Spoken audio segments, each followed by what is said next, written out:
Hello दोस्तों NCERT निचोड़ science series में आपका बहुत बहुत स्वागत है। दोस्तों यहाँ पे क्लास 6 का जो साइंस हम लोग शुरुआत किए थे, 7 चैप्टर हम लोग कंप्लीट कर चुके हैं। इसमें हम लोग 8वां चैप्टर को पढ़ेंगे, जिसमें दोस्तों हम लोग शरीर में गति कैसे होता है उस सब के बारे में हम लोग अध्ययन करेंगे। तो चलिए हम लोग शुरुआत करते हैं और देखते हैं शरीर में गति कैसे होता है। ठीक है, इसमें हम लोग जानेंगे अस्थि के बारे में, उपस्थि के बारे में, और जो पेशिया होता है उसके बारे में जानेंगे, और कैसे हमारे शरीर में गति होता है उसके बारे में हम लोग जानेंगे। तो चलिए हम लोग स्टार्ट करते हैं और देखते हैं, एक एक चीज को हम लोग समझते हैं। दोस्तों सबसे पहले हम लोग जानेंगे संधि क्या होता है। संधि का मतलब होता है दोस्तों जोड़। हमारे शरीर में जहां जहां जोड़ होता है उसी को हम लोग बोलते हैं संधि। तो शरीर में जो भी भाग है, शरीर का जो भी पार्ट पुर्जा है, उसको अगर मोड़ना है, उसको अगर घुमाना है, ठीक है, तो उसके लिए वहां पे जोड़ होना जरूरी है। मान लीजिए हाथ को घुमाना है तो हाथ के जगह पर यहाँ पे देखिएगा, जिसको केहूनी बोलते हैं, वहां पे क्या है, एक तरह का जोड़ होता है। बाह को हिलाना है तो यहाँ पे क्या होता है, जोड़ होता है। गर्दन को घुमाना है तो यहाँ पे क्या होता है, जोड़ होता है। जब हम खाना खाते हैं तो जबड़ा ऊपर नीचे करता है, तो जबड़ा में जो है यहाँ पे क्या है, जुड़ाव है, एक जोड़ है। पैर को मोड़ते हैं तो यहाँ पे क्या है, एक जुड़ाव है। टखना पे एक क्या है, जोड़ है, ठीक है, वहां पे एक जुड़ाव है जिससे हम लोग पैर को इधर उधर करते हैं। कमर के बल पे झुकते हैं, कोई काम करते हैं, इसका मतलब कमर के पास भी क्या है, एक जोड़ है। तो शरीर में दोस्तों जोड़ होना बहुत ही जरूरी है, और हमारे शरीर में जोड़ होता है। काहे होता है, क्योंकि ये जोड़ होगा तभी हम अपने शरीर के अन्य भागों को, जो भी भाग है उसको हम मोड़ सकते हैं। लेकिन सभी जगह संधि नहीं होता है, ठीक है, खास जगह पर संधि होता है। और जहां पे संधि होगा तो कोई पार्ट पुर्जा शरीर का अगर मुड़ रहा है तो इसका मतलब क्लियर है, वहां पे एक जोड़ है। और दोस्तों बुढ़ापा में जब उम्र अधिक हो जाता है तो आप सुनते होंगे जोड़ों का दर्द, मतलब जहाँ पे ज्वाइंट है, जहाँ पे जोड़ है, वहाँ पे दर्द होने लगता है, और उसका इलाज हम लोग अलग अलग तरीकों से करते हैं। तो वही जोड़ को हम लोग क्या बोलेंगे, संधि बोलेंगे। क्या बोलेंगे, संधि। क्लियर है। तो शरीर का अंग जहां मुड़ते हैं उस हिस्सा को क्या बोलेंगे, संधि बोलेंगे। ठीक है, शरीर का अंग जहां पे मुड़ेगा उस हिस्सा को क्या बोलेंगे, संधि बोलेंगे, या इसी को अपने भाषा में क्या बोलेंगे, जोड़ बोलेंगे। क्लियर है। तो जोड़ बहु जगह होगा, पैर में होगा, हाथ में होगा, गर्दन में होगा, ठीक है, कमर के पास होगा, ठीक है, टोकना के पास होगा, केहूनी के पास होगा, इस तरह बहुत सारा जोड़ होता है। अब दोस्तों 3 चीज को ध्यान रखना है। एक ध्यान रखना है अस्थि। क्या ध्यान रखना है, अस्थि, ठीक है। और एक ध्यान रखना है उपस्थि, और एक ध्यान रखना है पेशिया। तो देखिए हमारा जो शरीर होता है बाहर से अगर आप देखिएगा तो यही 3 चीज से मिलकर बना होता है, अस्थि से, उपस्थि से और पेशिया से। अस्थि का मतलब हो गया हड्डी। तो जो शरीर का जो पूरा संरचना बनेगा, जो स्ट्रक्चर बनेगा, वो किससे बनेगा, हड्डी से बनेगा। और हड्डी का ही छोटा भाई होता है, मुलायम होता है, जिसको हम लोग बोलते हैं उपस्थि। क्या बोलते हैं, उपस्थि। और हड्डी के ऊपर जो मांस का लोथरा होता है, टुकड़ा होता है, जिससे पूरा एक स्ट्रक्चर तैयार होता है हमारे शरीर का, उसको हम लोग बोलते हैं पेशिया। क्या बोलते हैं उसको, पेशिया, या उसी को हम लोग मांसपेशिया भी बोलते हैं। ठीक है, तो अस्थि हो गया, उपस्थि हो गया, और एक हो गया आपका मांसपेशिया। तो ये तीनों चीज से मिलकर हमारा जो शरीर होता है उसका ऊपर वाला भाग क्या होता है, तैयार होता है। उसके अंदर तो बहुत सारा पार्ट पुर्जा होता है, किडनी होता है, लीवर होता है, ठीक है, हार्ट होता है, ब्रेन होता है, बहुत सारा चीज है। लेकिन ऊपर का अगर बात करेंगे तो हड्डी होगा, और हड्डी का छोटका भाई उपस्थि होगा, और क्या होगा, पेशिया होगा, जिसको मांसपेशिया भी बोलते हैं। अब हम बात करेंगे अस्थि किसको बोलते हैं। तो अस्थि हम लोग किसको बोलेंगे, हड्डी को बोलेंगे। हड्डी को हम लोग क्या बोलते हैं, अस्थि। और हड्डी से एक मुलायम होता है जो हड्डियों को जोड़ने में उपयोग आता है हमारे शरीर में, उसको हम लोग क्या बोलते हैं, उपस्थि बोलते हैं। क्या बोलते हैं, उपस्थि। तो यह विशेष प्रकार का क्या होता है, एक हड्डी होता है, अस्थि होता है, जो मुलायम होता है और क्या होता है, लचीला होता है। इसका बेस्ट एग्जांपल आप समझ सकते हैं, कान का जो हड्डी होता है, कान का जो हड्डी होता है बहुत ही मुलायम होता है। तो यह हड्डी जो होता है इसको हम लोग बोलेंगे उपस्थि। ये खास तरह का हड्डी होता है जो मुलायम होता है और क्या होता है, लचीला होता है। तो ऐसा हड्डी जो मुलायम हो और लचीला हो, उस हड्डी को हम लोग क्या बोलेंगे, उपस्थि बोलेंगे। मतलब हड्डी का छोटका ही भाई हो गया। हड्डी तो कड़ा होगा, हार्ड होगा, लेकिन उससे जो मुलायम वाला हड्डी है, जो लचीला हड्डी है, उसको हम लोग क्या बोलेंगे, उसको बोलेंगे उपस्थि। तो कान का जो हड्डी होता है ऊपर वाला भाग में देखिएगा, यहाँ से यहाँ तक, नीचे वाला नीचे, यहाँ पे तो मांस होगा, ऊपर से नीचे तक यहाँ तक जो देखिएगा हड्डी होगा, उसको हम लोग बोलेंगे नरम हड्डी। नरम हड्डी को ही हम लोग क्या बोलेंगे, उपस्थि बोलेंगे। ठीक है, इसको आप मोड़ सकते हैं, कान को देखिए, मोड़ के देख लीजिए, मुड़ा जाएगा। चलिए अगला अब हम लोग बात करेंगे कंकाल तंत्र। कंकाल तंत्र किसे कहते हैं। दोस्तों आप जानते होंगे कंकाल जो होता है, कंकाल हमारे बॉडी का पूरा संरचना बनाता है। जैसा कंकाल होगा आदमी का जो शरीर होगा वैसा ही दिखेगा। ठीक है, अगर कंकाल छोटा होगा तो शरीर का जो रूप होगा कैसा होगा, छोटा होगा। अगर कंकाल बड़ा होगा तो शरीर थोड़ा मोटा हो जाएगा। कंकाल अगर लंबा होगा तो आदमी कैसा दिखेगा, लंबा दिखेगा। तो जैसा कंकाल होगा वैसा ही आदमी का आकार लगभग दिखता है। ठीक है, अब कंकाल दोस्तों कैसे बनता है, तो अस्थि उपस्थि से मिलकर जो ढांचा बनता है, हड्डी और उसका छोटका भाई उपस्थि से मिलकर जो ढांचा बनता है, उसी को हम लोग बोलते हैं, क्या बोलते हैं, कंकाल तंत्र। तो कंकाल तंत्र में देखिएगा तो सब क्या होगा, हड्डी होगा, और हड्डी को जोड़ने वाला जो हड्डी का जो भाग होता है, मुलायम वाला भाग, उसको हम लोग क्या बोलेंगे, उपस्थि बोलेंगे। तो कंकाल तंत्र किससे बनता है, अस्थि और उपस्थि से जो ढांचा तैयार होता है उसी को हम लोग बोलते हैं कंकाल तंत्र। क्लियर है? तो यह हो गया आपके सामने कंकाल तंत्र। अब यहाँ पे ये हड्डी जुड़ा होगा तो इस हड्डी को जोड़ने वाला कौन होगा, उपस्थि होगा, इस हड्डी को जोड़ने वाला कौन होगा, उपस्थि होगा। तो उपस्थि और अस्थि से मिलकर जो ढांचा तैयार होता है उसी को हम लोग बोलते हैं, क्या बोलते हैं, कंकाल तंत्र। अब देखिए कंकाल तंत्र क्या करता है, तो यह चलने में सहायक होता है। अगर कंकाल तंत्र नहीं रहेगा तो एक तो बॉडी का संरचना ही तैयार नहीं होगा, दूसरा आप चल भी नहीं पाइएगा। तो कंकाल तंत्र जो होता है यह चलने में हमारा क्या करता है, मदद करता है। और यह एक और काम करता है बहुत इंपॉर्टेंट, यह अंदर का जो भी अंग होता है उसको सुरक्षा देता है। बाहर मान लीजिए आपके ऊपर जब चोट लगता है तो यही कंकाल तंत्र जो है, यही हड्डी जो है आपको क्या करता है, अंदर वाले भाग को चोटी लेने से क्या करता है, बचाता है। नहीं तो पता चला अगर हड्डी नहीं रहेगा, एक फट लगेगा, एक हाथ लगेगा तो मांस इधर से उधर चल जाएगा, बात समझ रहे? तो हड्डी ही बचाता है। हड्डी ही हमारे अंदर का जो भी भाग है, जो भी अंग है, उसको क्या करता है, सुरक्षित रहता है। तो कंकाल तंत्र दोस्तों चलने में सहायक तो होता ही है, चलने में मदद तो करता ही है। दूसरा हमारे शरीर में जो भी अंग होता है, ठीक है, उसको यह क्या करता है, सुरक्षा देता है। दोस्तों अब हम लोग जानेंगे अस्थि जो होता है वह गति कैसे करता है। ठीक है, अस्थि में गति कैसे होता है। तो देखिए अस्थि जो है अपने से तो चलेगा नहीं, अस्थि को जो चलाने वाला होता है वह होता है पेशिया। ठीक है, अस्थि को चलाता कौन है, पेशिया। ध्यान रखेंगे, अस्थि को जो मांसपेशिया है, जो पेशिया है, वही अस्थि को क्या करता है, चलाता है, अस्थि को गति देता है। अब हम लोग समझेंगे हड्डी को, अस्थि को जो पेशिया है वो कैसे चलाता है। ठीक है, तो देखिए एक चीज याद रखेंगे, पेशियों के जोड़े के एकांतर क्रम में सिकुड़ने और फैलने से अस्थियां गति करती है। अस्थिया में जो गति आता है वो कैसे आता है, तो पेशियों का सिकोड़ना, पेशिया एक बार क्या करता है, सिकुड़ता है और एक बार फैलता है। ठीक है, तो पेशियों के सिकोड़ने और फैलने से गति आता है किसमें, हड्डियों में, अस्थियों में। क्लियर है? तो अस्थियों में जो गति आ रहा है किसके कारण आ रहा है, पेशियों के कारण। और कैसे आ रहा है, तो पेशियों के सिकुड़ने और फैलने के कारण गति आ रहा है किसमें, हड्डियों में, मतलब अस्थियों में। अब कैसे आ रहा है उसको हम लोग विस्तार से समझते हैं। देखिए जब आप हाथ मोड़ते हैं, ठीक है, तो याद रखेंगे अगर किसी हड्डी को चलाना है, किसी अस्थि को गति देना है, क्या देना है, गति देना है, तो उसके लिए दो मांसपेशियों का होना, दो पेशियों का होना जरूरी है। दो पेशी आपस में चलेंगे तभी जाके किसी हड्डी में, किसी अस्थि में गति आएगा। तो हड्डी में, अस्थि में गति के लिए कितना मांसपेशियों का होना जरूरी है, दो पेशियों का होना जरूरी है। क्लियर है? अब हाथ को आप क्या कीजिए, बांधिए। हाथ को बांधिएगा, खूब ध्यान से बांधिए, बहुत ही प्रैक्टिकल चीज बता रहे हैं। हाथ को जब बांधिएगा तो होगा क्या, ऊपर वाला जो मसल है ऊपर की तरफ खिंचाएगा। ठीक है, और ये ऊपर वाला जो मसल देख रहा है, ऊपर वाला जो पेशिया देख रहा है, वो क्या होगा, सिकुड़ के थोड़ा मोटा हो जाएगा, सिकुड़ जाएगा। क्या होगा, सिकुड़ जाएगा। उसके बाद छोटा हो जाएगा, क्या हो जाएगा, छोटा हो जाएगा और फूल जाएगा। फूल जाएगा मतलब मोटा हो जाएगा। लेकिन नीचे वाला जो आप देख रहे हैं पेशिया, वो क्या होगा, वो होगा फैल जाएगा। ठीक है, वो क्या होगा, फैल जाएगा।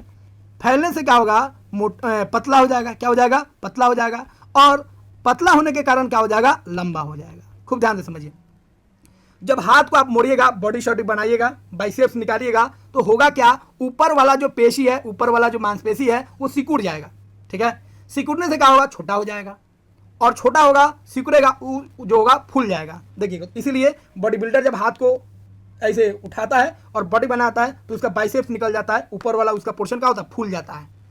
कहीं हड्डी जो है, हड्डी के ऊपर वाला जो मांस था वो सिकुड़ गया, सिकुड़ने से छोटा हो गया था और फूल गया था। तो मांस तो उतना ही है, मांस बढ़ा नहीं है, मांस जितना था उतना ही है, लेकिन वो क्या हुआ, सिकुड़ के फूल गया, इसीलिए मोटा दिखता है।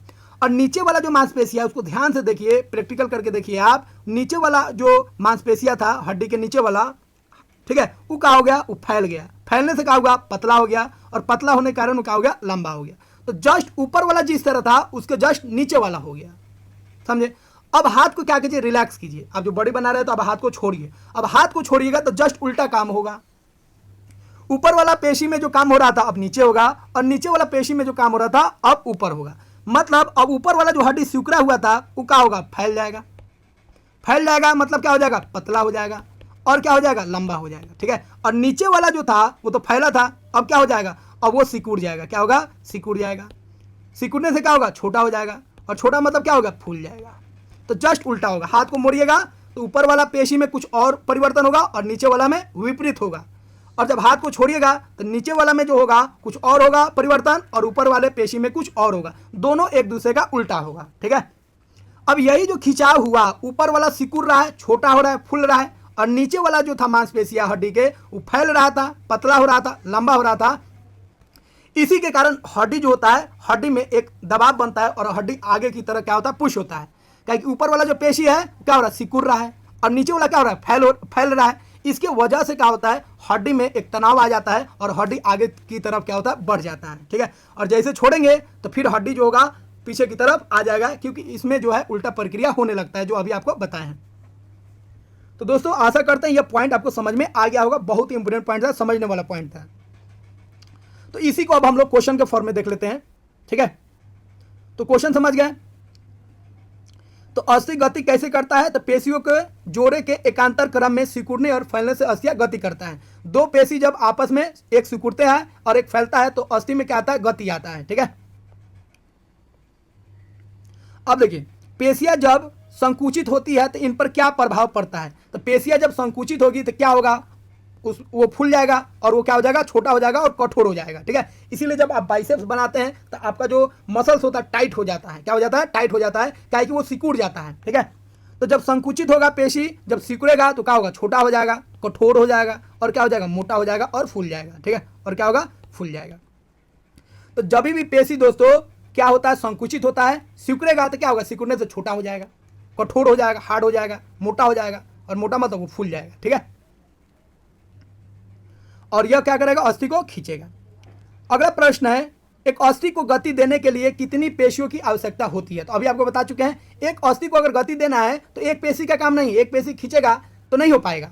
एक ऊपर जाएगा तो एक नीचे आना चाहिए, एक नीचे जाएगा तो एक ऊपर आना चाहिए। दोनों उल्टा डायरेक्शन में जब चलेगा पेशी, तब जाके हड्डी भी चलेगा। ठीक है, तो एक अस्थि को गति देने के लिए दो पेशी का होना अनिवार्य है। अगला प्रश्न है, दो पेशियों की आवश्यकता होती है, ये बता दी है। अगला प्रश्न है, पेशी अस्थि को धक्का देती है या खींचती है। देखिए पेशी जो होता है अस्थि को धक्का नहीं देता है, वो खींचता है। क्या करता है, खींचता है। तो अस्थि पेशी को केवल खींच सकती है, वो धक्का नहीं दे सकती है। ठीक है, अगला प्रश्न है, किसी अस्थि को गति प्रदान करने के लिए अस्थियां कैसे काम करती है। अभी जो बताएं उसी को अब हम लोग समझ लेते हैं। ठीक है, देखिए दो पेशियों में से कोई एक सिकुड़ती है और एक क्या होती है, फैलती है। एक सिकुड़ेगी तो क्या होगा, दूसरा क्या होगा, फैलेगा। एक फैलेगा तो दूसरा क्या होगा, सिकुड़ेगा। तो अस्थि उस दिशा में खींच जाती है। ठीक है, अस्थि जो सिकुड़ेगा, जो पेशी सिकुड़ेगा उसके तरफ हड्डी क्या होगा, खिसक जाएगा। ठीक है, क्या कि ऊपर वाला सिकुड़ेगा तो नीचे वाला क्या करेगा, फैलेगा। और दूसरा पेशी लंबा होकर पतली हो जाती है, मतलब स्थिर हो जाती है। स्थिर मतलब लंबा होकर पतला हो जाना। फिर अस्थि को विपरीत दिशा में गति करने के लिए इनका स्थिति विपरीत हो जाता है। फिर जब हाथ को सीधा कीजिएगा तो क्या होगा, नीचे वाला क्या हो जाएगा, फूल जाएगा, और ऊपर वाला क्या हो जाएगा, फैल जाएगा। ठीक है, तो जब हम हाथ को मोड़ेंगे, बाइसेप्स बनाएंगे, तो ऊपर वाला जो पेशी है वो क्या हो जाएगा, छोटा हो जाएगा, फूल जाएगा, मोटा हो जाएगा, कठोर हो जाएगा। तो इस तरह हड्डी ऊपर खसक गया। फिर हाथ को जब छोड़ेंगे, ठीक है, तो ऊपर वाला जो फैला था, सॉरी ऊपर वाला जो फूला था वो क्या हो जाएगा, वो फैल जाएगा, पतला हो जाएगा, लंबा हो जाएगा। ठीक है, और नीचे वाला जो था वो जो फैल गया था अब क्या होगा, सिकुड़ जाएगा।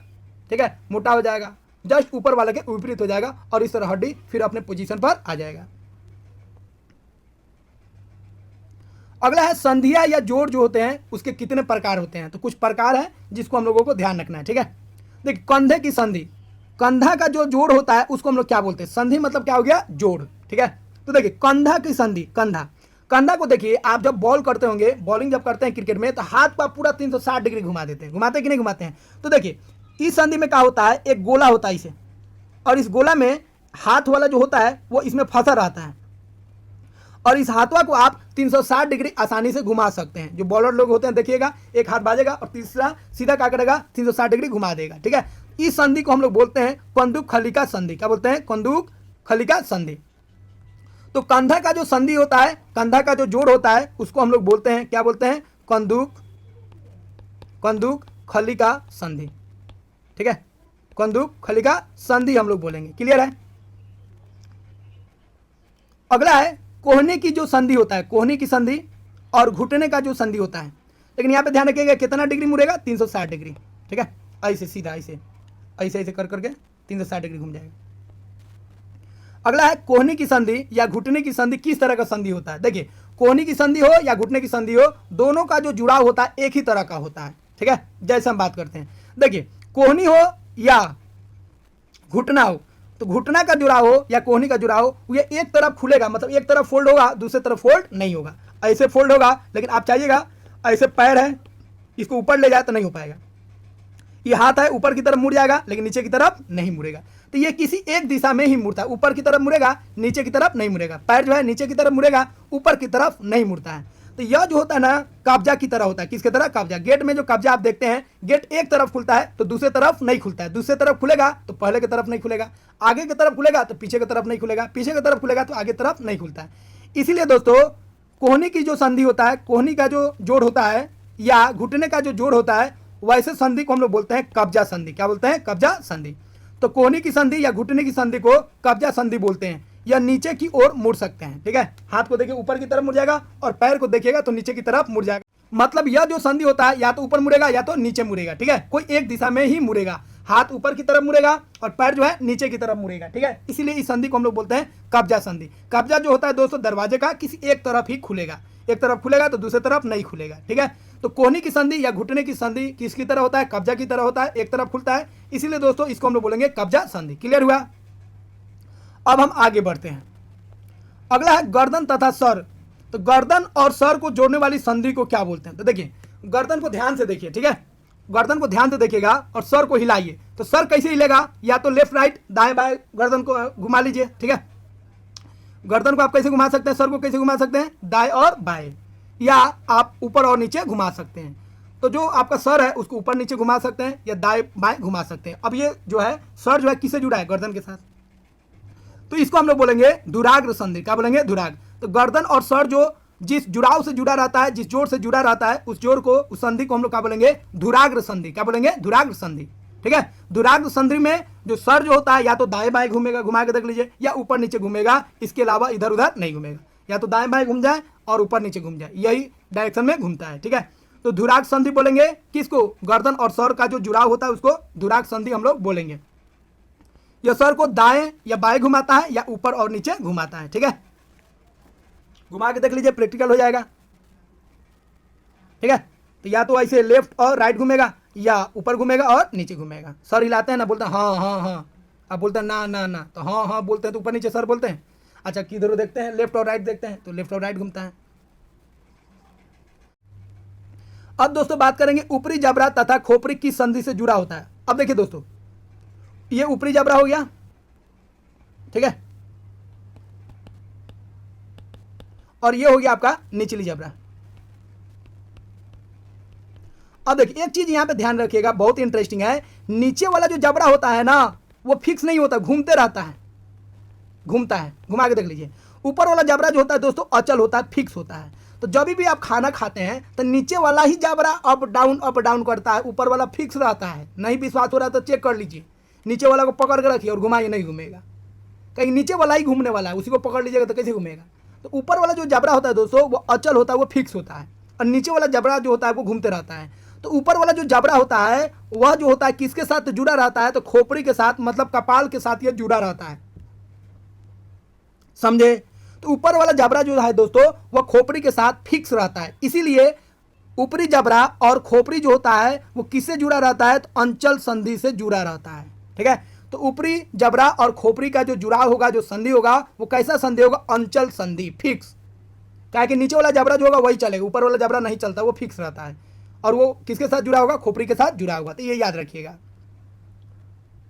अगला खोपड़ी क्या होता है? तो आपको यहाँ पे बताइए दिए, ये खोपड़ी है। ठीक है, देखिए दोस्तों, अब खोपड़ी क्या होता है? यह कई अस्थियों से जुड़कर बना होता है, बहुत सारे अस्थियों से मिलकर बना रहता है। सब देख रहे अस्थि होता है, तो अस्थि जब हम लोग पढ़ेंगे अगला क्लास में तो देखेंगे इसमें कितना अस्थि होता है। ठीक है, इसके अंदर क्या होता है? दिमाग होता है, मस्तिष्क होता है, और उसको क्या करता है? सुरक्षित रखता है। ठीक है, और ये अंदर से क्या होता है? खोखला होता है। ऊपर ही हड्डी होता है, अंदर क्या होता है? खोखला होता है। और इसके अंदर क्या होता है? दिमाग होता है, मस्तिष्क होता है। ठीक है, और यह मस्तिष्क को क्या करता है? सुरक्षा रखता है, सुरक्षित रखता है। ठीक है, अगला है दोस्तों स्नायु किसे कहते हैं? देखिए दो टर्म याद रखिएगा, स्नायु और एक याद रखना है कंडरा, बहुत इंपोर्टेंट है, बार बार इस पर प्रश्न पूछा जाता है। ठीक है, तो स्नायु बोलेंगे हम लोग हड्डी और हड्डी, हड्डी और हड्डी, हड्डी और हड्डी को जो पेशी जोड़ के रखेगा, हड्डी और हड्डी को जो पेशी जोड़ के रखेगा उसको हम लोग बोलेंगे स्नायु।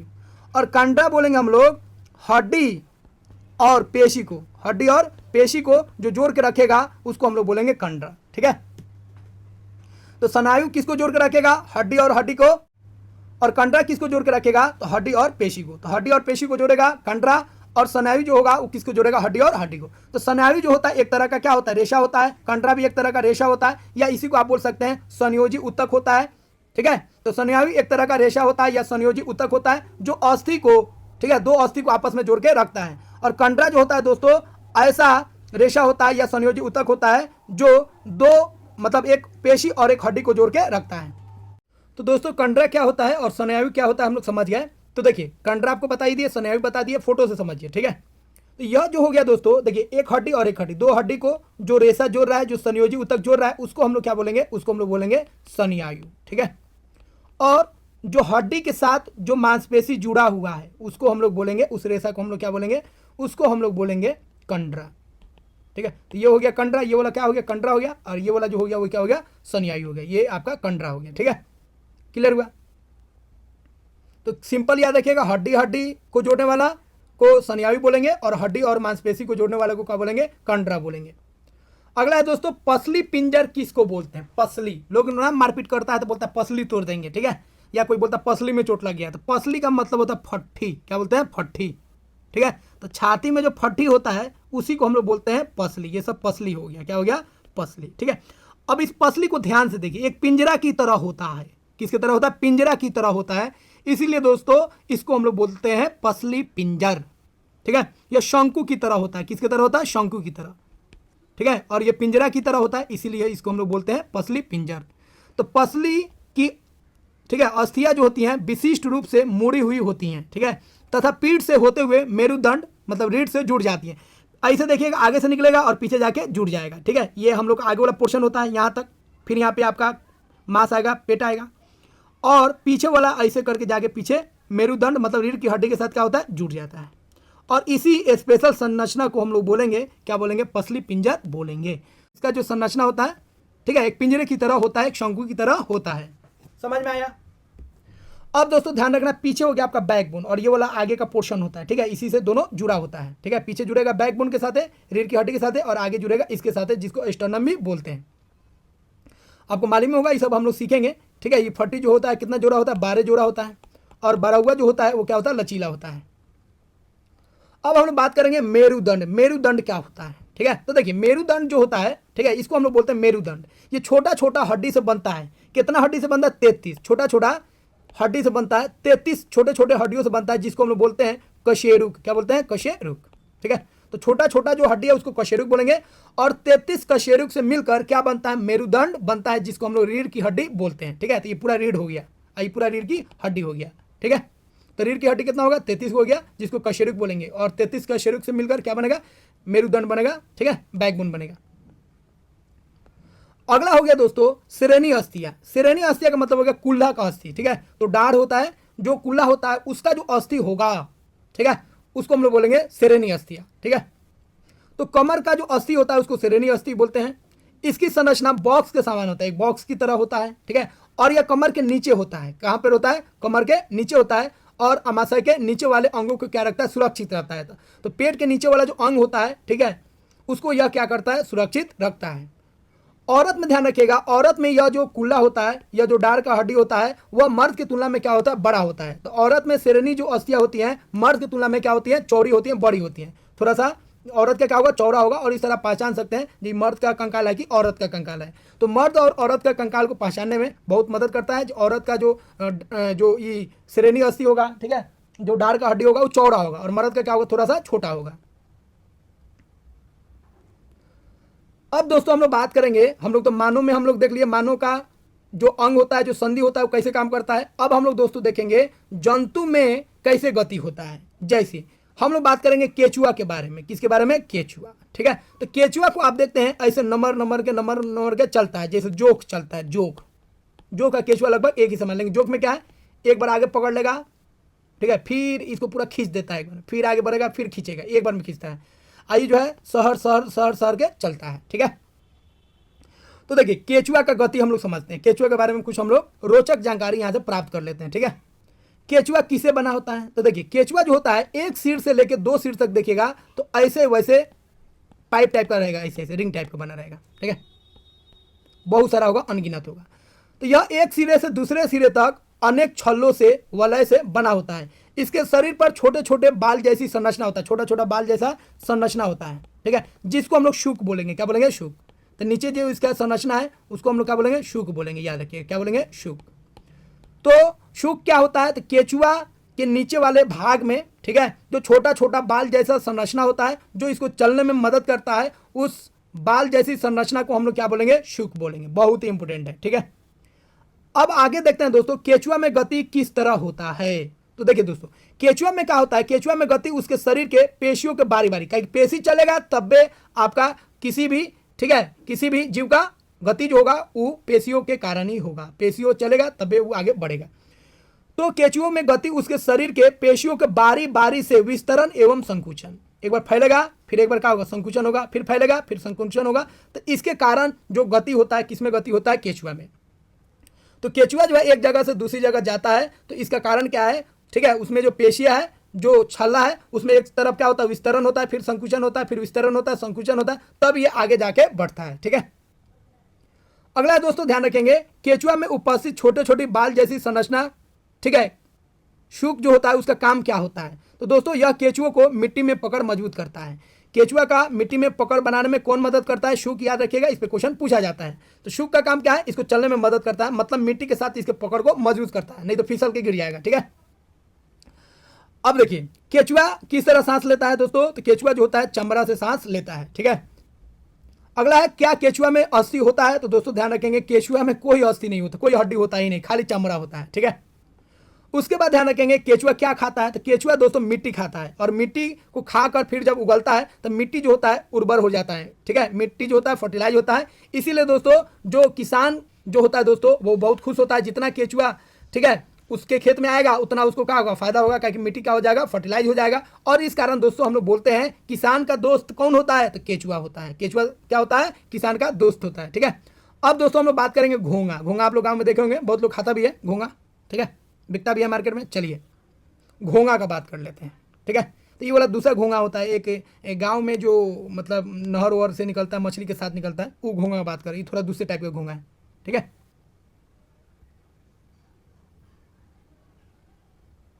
चलिए घोंगा के बारे में हम लोग जान लेते हैं, ठीक है।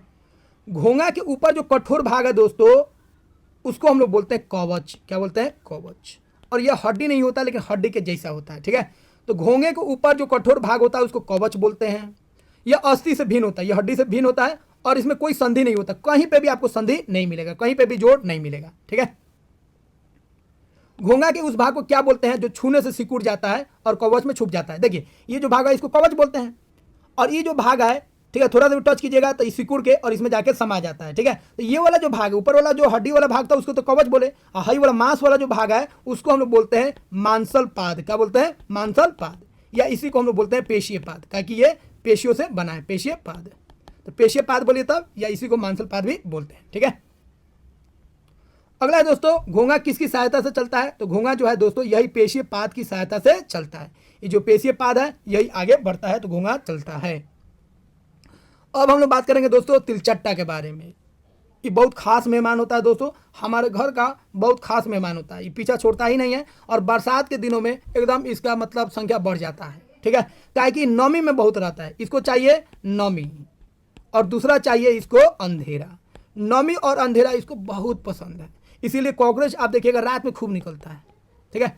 और बरसात होगा तब तो इसका मज़ा है, बरसात हो और बरसात में रात हो, मतलब कॉकरोच का समय आ जाता है, समझे। तो कॉकरोच का समय समझ लिए, बरसात, बरसात में भी का रात, तो बरसात और रात कॉकरोच का हो जाएगा, पूरा बरसाते हो जाएगा। तो देखिए दोस्तों तिलचट्टा जो होता है ना बहुत तूफानी होता है, ज़मीन पे भी रहता है, दीवारों पर चढ़ जाएगा और उड़ियो जाएगा हवा में, एकदम सुपरमैन होता है, ठीक है। ज़मीन पे भी चलेगा, दीवार पे भी चलेगा, और हवा में भी उड़ जाएगा, एकदम सुपरमैन। लेकिन निकलेगा कब? रात में। अब बरसात में अधिक निकलता है, नमी इसको मिलना चाहिए। तिलचट्टा के कितने जोड़े पैर होते हैं? तो तिलचट्टा का पैरवा जोड़िएगा तो 6 होगा, 1 2 3 4 5 6, इसको मत जोड़ लीजिएगा, ये मोच होता है उसका, ठीक है। तो 3 जोड़ा पैर होता है, और ये अंधेरे और नमी में रहता है। दोस्तों अब हम लोग बात करेंगे पक्षी के बारे में, पक्षी गति कैसे करता है। ठीक है, तो पक्षी की अस्थि कैसी होती है, तो पक्षी का जो अस्थि होता है, ये वाला जो अस्थि देखिएगा, ठीक है, ये खोखला होता है। क्या होता है? खोखला। और इसमें हवा भरा होता है, हवा भरा रहेगा तबे तो ये उड़ने में इसको क्या मिलेगा? मदद मिलेगा। और उनका शरीर क्या हो जाता है? हल्का हो जाता है। कहीं खोखला है, खोखला में क्या है? हवा भरा है। ठीक है, ठीक है, इसलिए इसका शरीर क्या होता है? हल्का हो जाता है। अगला है पक्षी का जो अग्रपद की अस्थि होता है वो रूपांतरित होकर क्या बन जाता है? तो रूपांतरित होकर क्या बन जाता है? पंख बन जाता है। ठीक है, अब दोस्तों हम लोग बात करेंगे मछली के बारे में। ठीक है, मछली रानी। ठीक है, तो मछली रानी के बारे में हम लोग पढ़ने जा रहे हैं। तो बचपन से हम लोग मछली के बारे में जानते आ रहे हैं, तो कुछ और चीज़ हम लोग जान लेते हैं थोड़ा नया। देखिए दोस्तों, मछली का आकृति कैसा होता है? तो मछली का आकृति देखिएगा ना, ऊपर जो होगा ना थोड़ा चौड़ा होगा, देख रहे हैं, आगे और पीछे जो होगा पतला होगा। ठीक है, छोटा होगा। तो मछली का सिर और पूंछ पर क्या होता है? ठीक है, क्या होता है? नुकीला होता है और पतला होता है। और मध्य भाग क्या होता है? ऊंचा होता है। और इस आकृति को हम लोग बोलते हैं रेखीय आकृति। तो मछली का आकृति कैसा होता है? रेखीय आकृति होता है। रेखीय आकृति का मतलब हो गया, ठीक है, पोंछ पर और मुड़ी पर क्या होगा? पतला होगा। ठीक है, नुकीला होगा। और बीच वाला भाग जो होगा वो क्या होगा? चौड़ा होगा। इसको बोलेंगे रेखीय आकृति। तो मछली का आकृति कैसा होता है? तो रेखीय आकृति होता है। ठीक है, अच्छा, मछली के तैरने में कौन मदद करता है? देखिए, मछली के तैरने में जो पोछिया होता है ना, इसके ऊपर जो है, ठीक है, बाल जो होता है जिसको कक्ष बोलते हैं, ये सब इसको मदद करता है। ठीक है, तो मछली के तैरने में इसके अगले तथा पिछले हिस्से में जो पक्ष होता है, हम पक्ष बोलते हैं, पक्ष जो होता है, ठीक है, क्या इसको हम लोग बोलते हैं, अभी ध्यान नहीं आ रहा है, ये जो होता है जिसको हम लोग साफ करते हैं, ठीक है, जो पक्ष होता है पंख की तरह होता है, ठीक है, वह तैरने में मदद करता है। ये अगर काट दीजिएगा, इसका पोछिया काट दीजिएगा, पोछिया में जो पक्ष है, ठीक है, और आगे जो इसका पक्ष होता है उसको काट दीजिएगा तो मछली तैर ही नहीं पाएगा। तो तैरने में मदद करता है मछली का पक्ष।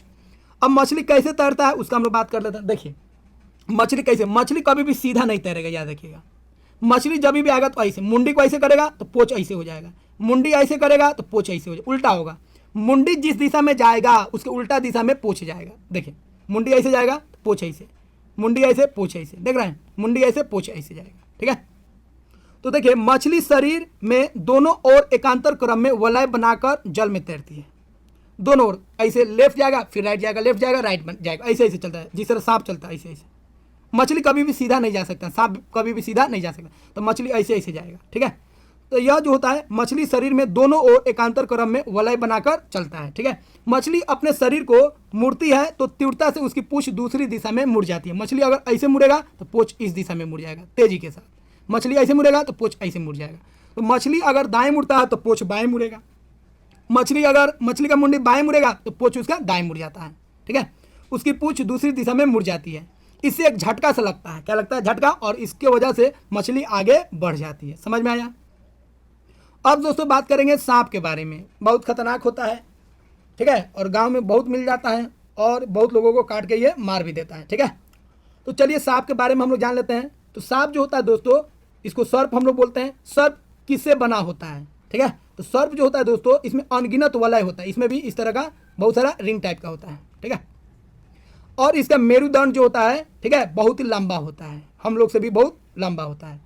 और यह क्या होता है? लचीला होता है, तबियत ऐसे ऐसे मुड़ता है। तो सांप भी सीधा नहीं चल सकता, ऐसे ऐसे जाता है। जिस तरह मछली चलता है उसी तरह ये भी चलता है।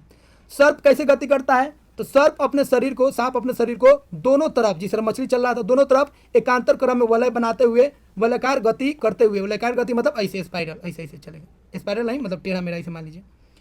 इसकी बहुत सारी अस्थियां और उनसे जोड़े पेशियां इनको आगे की ओर क्या करती है? धक्का देती हैं, और इस तरह सांप जो है आगे बढ़ जाता है। ठीक है, तो दोस्तों यहाँ पे हम लोग सब जान लिए, जो सांप का गति कैसे होता है, मछली का गति कैसे होता है, तिलचट्टा का गति कैसे होता है, पक्षी का कैसे होता है, मानव का गति कैसे होता है, मानव में हाथ कैसे गति करता है, घोंगा कैसे गति करता है, ये सारा चीज़ हम लोग जान लिए।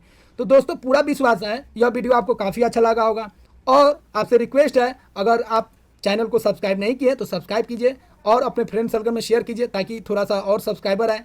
और मेरा जो सब्सक्राइबर है टोटल बहुत कम है, थोड़ा सा उसको बढ़ाइए, जब मेरा भी मन लगे और मैं आपके लिए एक से एक नया वीडियो लाऊं और आपके कॉन्सेप्ट के लेवल को बेस्ट करूं। तो दोस्तों इस तरह का वीडियो पूरा उम्मीद है हमको यूट्यूब पर उपलब्ध नहीं है। इस तरह का बेस्ट वीडियो के लिए आप चैनल को जरूर सब्सक्राइब कीजिए और बने रहिए हमारे साथ। आपके साइंस के लेवल को बहुत ही स्ट्रॉन्ग बनाएंगे, और हर एक एग्जाम में जितना भी प्रश्न है 20 से 30 सारे प्रश्नों को आप निश्चित ही हल करेंगे। मिलता है दोस्तों अगले वीडियो में, जिसमें हम लोग चैप्टर 9 को कंप्लीट करेंगे।